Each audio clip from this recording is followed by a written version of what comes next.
ओम शांति। आज 8 अक्टूबर 2022 की मुरली में बाबा ने हमें वंडरफुल ईश्वरीय कारोबार के बारे में अवगत कराया है, कर्म की गति के बारे में बताया है। और आज बाबा ने हमें बहुत सी युक्तियाँ बताई हैं, कर्म करते वक्त युक्तियाँ, पवित्रता के लिए युक्तियाँ और याद की युक्तियाँ। तो पहला बाबा ने कहा आत्म अभिमानी बनना है। बाबा ने तुलना की लौकिक और अलौकिक बाप टीचर सतगुरु की कि लौकिक में तो वो पिता भी दिखते हैं, वो टीचर दिखता है, सतगुरु दिख रहा है, सब कुछ है। लेकिन अलौकिक ऐसा है जहाँ ज्ञान भी गुप्त है तो वर्षा भी गुप्त है, आत्माएं भी गुप्त है और बाप टीचर सतगुरु भी गुप्त है। और बाबा कह रहे हैं इस समय आत्माओं को जगाते हैं। अब क्योंकि गुप्त है तो हम देखेंगे कैसे? तो इस पर बाबा ने कहा कि हम आत्माओं को अब ज्ञान का तीसरा नेत्र मिला है, तो हमें तीसरे नेत्र से ज्ञान को, बाप को, अपने आप को देखना है और इस दुनिया को भी उस तीसरे नेत्र से देखना है। तो इसमें क्या करना पड़ेगा? बाबा ने कहा आत्मा अभिमानी ज़रूर बनना है। पहले आत्मा है, पीछे शरीर है। कि पहले हम आत्माएं हैं, फिर शरीर है, क्योंकि सिर्फ शरीर कुछ नहीं कर सकता है। आत्मा अविनाशी है और बाप भी अविनाशी है। इस शरीर में आकर बच्चे बच्चे कहते हैं, इस शरीर में आकर बाबा बच्चे बच्चे कहते हैं और स्मृति दिलाते हैं कि मैं आया हूँ। किस लिए आते हैं? तुमको दैवी सत्युगी स्वराज्य के लिए पुरुषार्थ करवाने। कि बाबा आकर सबसे पहला चैप्टर ही हमें ये कराते कि हम आत्माएं हैं और हमें फिर स्व पर राज्य सिखाते हैं। तो ऐसे बाबा आज ये पक्का कराते कि बाबा भी जो शरीर लेते हैं वो विनाशी है, तो हमें अविनाशी को याद करना है और तीसरे नेत्र से देखना है। उसके लिए क्या चाहिएगा? आत्मिक स्थिति चाहिएगी। फिर बाबा ने जैसे कुछ दिन पहले कहा था कि वो कैसा है, राजू रमजबाज है, यानी कि युक्तियाँ बताते हैं।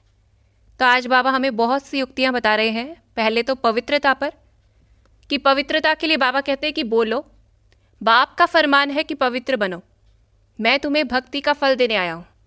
यह हमें दूसरों को बताना है, स्वयं भगवान आए हैं तो भक्ति का फल देने आए हैं, तो हमें पवित्र ज़रूर बनना है। फिर बाबा कहते पुरुषार्थ कर पवित्र रहना है, चाहे झाड़ू लगाना, बर्तन मांजना, ये अच्छा है अपवित्र बनने से। जो 2 दिन पहले बाबा ने कहा था कि बाबा कहते परंतु इसमें क्या चाहिए? देही अभिमानी बनना पड़े। कि कोई ये सोचे कि हम ऐसे छोटे काम क्यों करेंगे, तो बाबा कहते अपवित्र बनने से तो ये ज़्यादा अच्छा है। और किसी को ये लगता कि हम ऐसे छोटे काम कैसे करेंगे, तो बाबा उसमें निरअहंकारी होके अपना खुद का उदाहरण देते कि देखो बाप कितना बड़ा है, पति दुनिया, पति शरीर में आया है। और फिर बाबा एहसास कराते हैं कि सोमनाथ के मंदिर में जिसकी पूजा हो रही है वही बाबा कितने साधारण रूप से बैठा है। तो हमें बाबा को देखते हुए अपने आप में निरअहंकारीपना लाना है और मुख्य जो भगवान की श्रीमत है पवित्रता पर, उसको धारण करना है। फिर बाबा ने कहा भले गृहस्थ में रहो। बाबा हमें कभी ये नहीं कहते कि गृहस्थ छोड़कर चले जाएं, तो भले गृहस्थ व्यवहार में रहो, सिर्फ बुद्धि में धारणा करो, क्योंकि ये पढ़ाई कैसी है? बुद्धि की है। घर में रहते श्रीमत पर चलना है। फिर बाबा ने कहा खान पान से भी असर लग जाता है, इसलिए युक्ति से चलना है, परहेज रखनी है, क्योंकि जैसे हमारी ये बुद्धि की यात्रा है तो खान पान का असर सीधा हमारी बुद्धि पे जाता है, जिसके लिए कहा जाता है जैसा अन्न वैसा मन और जैसा पानी वैसी वाणी। तो इसलिए बाबा कहते खान पान से भी असर लग जाता है, तो परहेज रखनी है। हम सभी को अपनी परहेज पता ही है, बाबा की याद में बनाना है, स्वच्छ भोजन बनाना है और याद में ही खाना है। फिर बाबा ने याद की युक्तियाँ दी है। पहला बाबा ने कहा बाहर से करके मित्र संबंधियों से खुश खैराफत पूछी जाती है, परंतु दिल में कौन होगा? दिल में एक बाप से ही प्रीत निभानी है।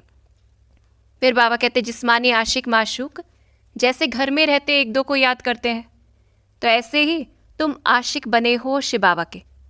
वह तुम्हारे सम्मुख है, वह तुमको याद करते हैं और तुम उनको याद करो। तो ये बाबा युक्ति बता रहे हैं, जैसे आशिक माशूक है ऐसे हम बन के रहें, और जैसे मित्र संबंधी है उनसे बाहर से खुश खैराफत पूछती रहनी है, लेकिन दिल जो है वो एक बाप के पास। फिर बाबा ने कहा शिव बाबा इस शरीर में आकर आत्माओं की सगाई स्वयं से कराते हैं। ये भी बाबा युक्ति बता रहे हैं कि जैसे किसी से सगाई हो जाती है तो कैसा रहता है, उस समय उसी की याद रहेगी। तो ऐसे बाबा कह रहे हैं एक बाप की ही हमें याद रहे। बाबा कहते हैं इसको ऐसा भी कह सकते हैं कि आत्माओं और परमपिता परमात्मा के साथ कल्याणकारी मेला है, तो हम मेले के रूप से याद कर सकते हैं। या फिर ऐसे याद करें कि हम कौन है, ज्ञान गंगाएं हैं और ज्ञान सागर बाप एक है, जिससे हम निकली हुई ज्ञान गंगाएं। फिर बाबा हमें कर्म के लिए युक्तियाँ बता रहे हैं।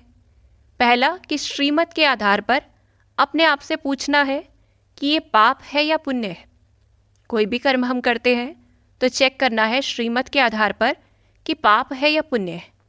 फिर बाबा कहते कि बाप को बतलाना चाहिए कि हमसे ये पाप हुआ है, हमें क्षमा करो, माया ने पाप ऐसा करा दिया है।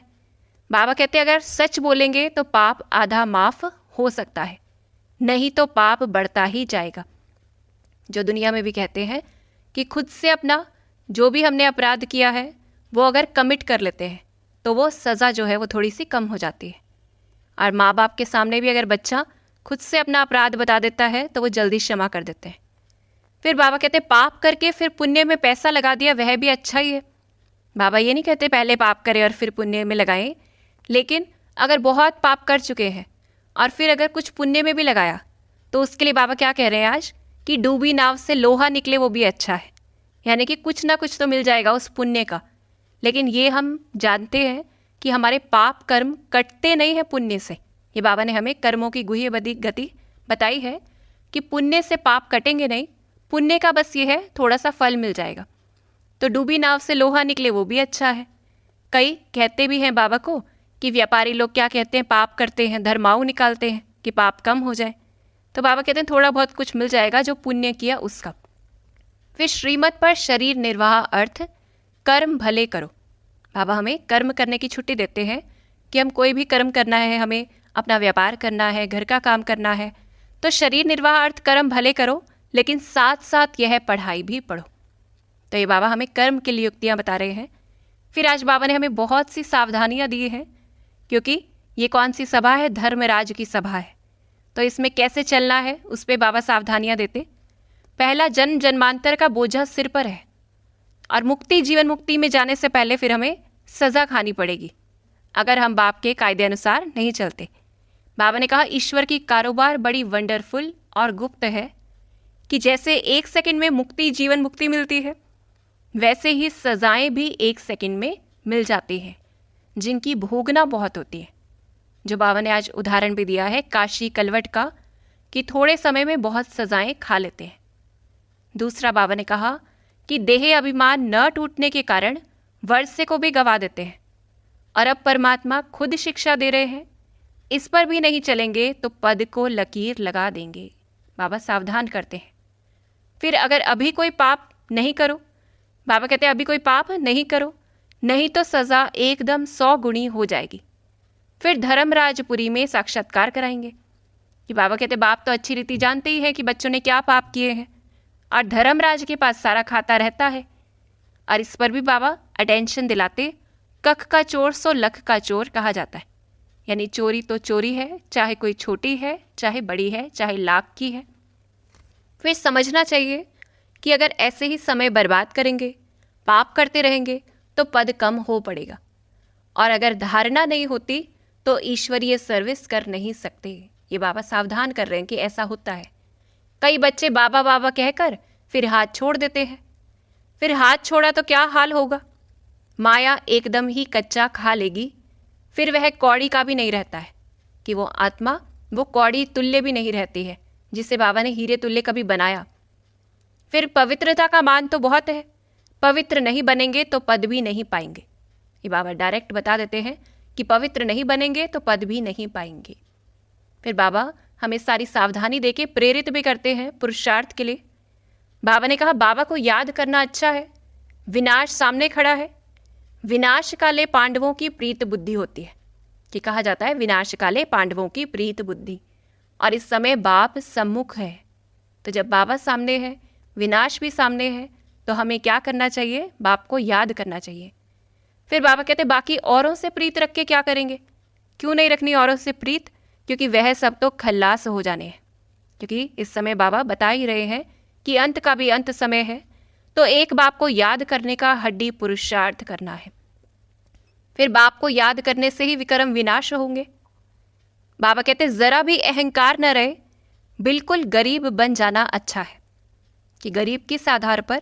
जब हमें ये पक्का रहे कि मेरा यहाँ कुछ भी नहीं है, ये शरीर भी हमारा नहीं है, कभी भी छूट सकता है, तो हम किस चीज़ का अहंकार करें? तो इसलिए बाबा कहते बिल्कुल गरीब बन जाना अच्छा है। बाप भी कैसा है? गरीब निवास है। और बाबा कहते वाह गरीबी वाह, गरीब से साहूकार बनाता हूँ। बाप आकर क्या करते? गरीब से साहूकार बनाते।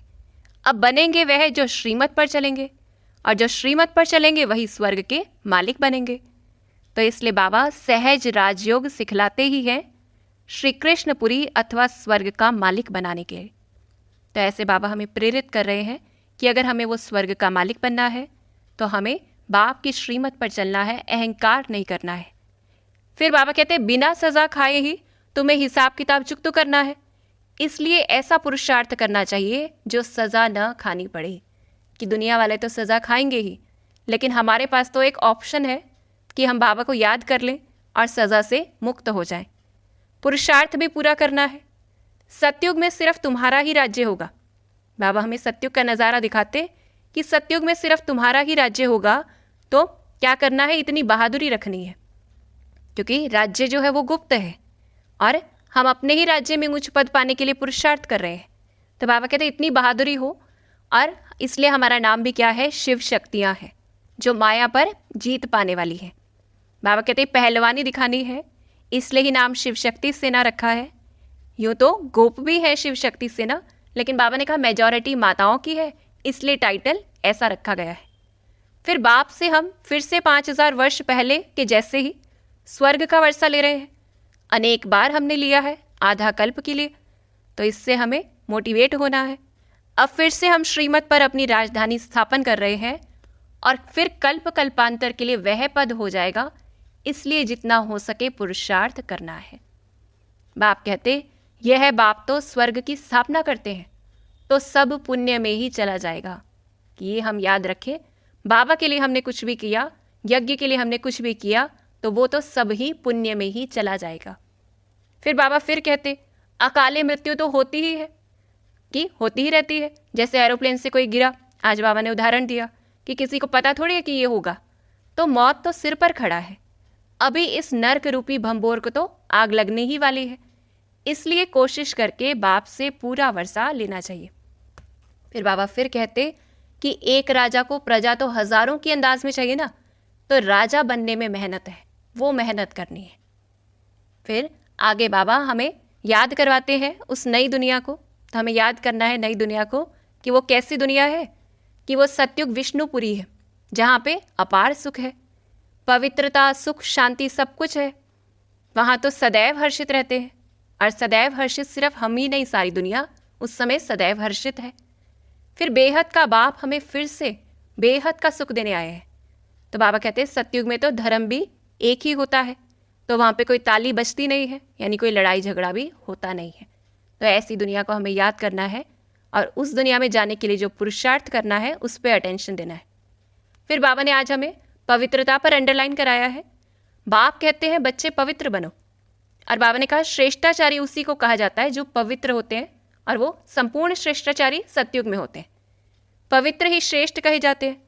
जैसे सन्यासी भी पवित्र नहीं कहे जाएंगे संपूर्ण, क्योंकि उनका शरीर तो बाबा कहते योग बल से पैदा नहीं होता है कोई। फिर काम महाशत्रु है, इन पर जीत पाने से तुम श्री कृष्णपुरी के मालिक बनेंगे, 21 जन्म की राजाई पाएंगे। तो बाबा महत्ता बताते उस पवित्रता की। बाप बच्चों को समझाते हैं कि दिल हमेशा साफ रखनी चाहिए। अब पवित्रता सिर्फ शरीर की नहीं है, तो बाबा कहते दिल भी हमेशा साफ रहनी चाहिए। बहुत हैं जो छिप छिप करके पाप करते हैं, बतलाते नहीं है, तो ये भी अपवित्रता है। बाबा कहते कितना भी समझाओ छोड़ते ही नहीं है। जैसे चोर को आदत पड़ जाती है, तो चोरी बगैर, झूठ बोलने बगैर रह ही नहीं सकते। सच्चे बाप के साथ सच ही बोलना चाहिए। तो पवित्रता का एक स्वरूप ये भी है कि सत्य होकर रहना, साफ दिल होकर रहना। फिर बाबा कहते हैं अच्छी अच्छी चीज़ देखते हैं तो झट खा लेते हैं या उठा लेंगे। ऐसे ऐसे पाप कर्म करने से अपना ही पद भ्रष्ट कर लेते हैं।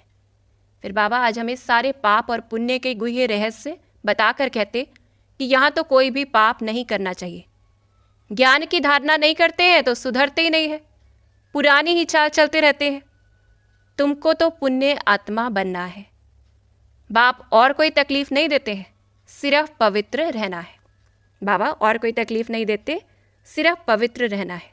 फिर बाबा ने हमें अंत में वरदान दिया है कि दुख की लहरों से न्यारे बनो, तब प्रभु का प्यारा बनेंगे और खुशियों के खजाने से संपन्न रहेंगे। जब हम न्यारे और प्यारे होंगे बाबा के, तो खुशियों के खजाने से संपन्न रहेंगे। संगम के समय बाबा ने कहा दुख की लहरों की कई बातें सामने आएंगी, लेकिन अपने अंदर वो दुख की लहर दुखी नहीं करे। वो कैसे होगा? जो बाबा हमें ज्ञान की, खुशी की, नशे की कितनी जो पॉइंट्स देते हैं, उसको जब हम स्मृति में रखेंगे, ड्रामा की पॉइंट को स्मृति में रखेंगे, तो ये दुख की लहरें हमें दुखी नहीं करेंगी।